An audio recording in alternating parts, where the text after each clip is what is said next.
مجھے ایک شیعہ کہنے لگا کہ حضرت علی رضی اللہ عنہ بستر رسول پہ لیٹے ہوئے تھے تو لوگوں کو لگ رہا تھا کہ نبی لیٹا ہوا ہے۔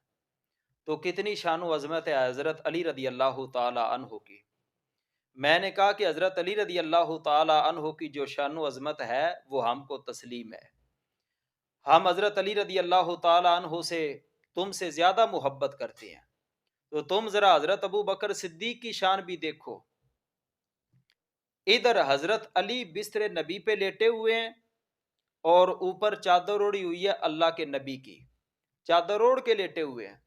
اب مدینے کی طرف چلو، جب ہجرت کر کے مدینے میں پہنچے حضرت ابو بکر صدیق اور اللہ کے نبی سنیت الوداع کی پہاڑیوں سے نیچے اتر رہے تھے، تو حضرت ابو بکر صدیق نے تو چادر نہیں اوڑی ہوئی تھی، حضرت علی نے اللہ کے نبی کی چادر اوڑی ہوئی ہے، صدیق اکبر نے اللہ کے نبی کی چادر نہیں اوڑی ہوئی۔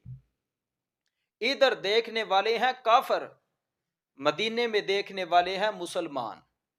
ادھر کافر دیکھ کے کہہ رہے تھے کہ اللہ کا نبی لیٹا ہوا ہے، ادھر مسلمان کوئی حضرت ابو بکر صدیق کی طرف اشارے کر کے کہہ رہا تھا کہ وہ اللہ کا نبی ہے، کوئی رسول کریم کی طرف اشارے کر کے کہہ رہا تھا کہ وہ اللہ کے نبی ہے۔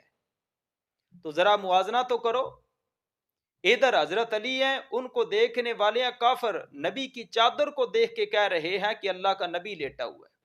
ادھر مسلمان ہیں، کوئی اشارے حضرت ابو بکر صدیق کی طرف کر کے کہتا ہے کہ یہ اللہ کے نبی ہیں، کوئی اشارے رسول کریم کی طرف کر کے کہتا ہے کہ یہ اللہ کے نبی ہیں۔ حضرت ابو بکر صدیق رضی اللہ تعالی عنہ سمجھ گئے کہ لوگ شبے میں پڑ رہے ہیں، تو اس لیے نبی کریم علیہ الصلوۃ والسلام کے اوپر چادر لے کے سایہ کر لیا تاکہ لوگوں کو پتہ چلے کہ یہ غلام ہے، وہ اللہ کا نبی ہے۔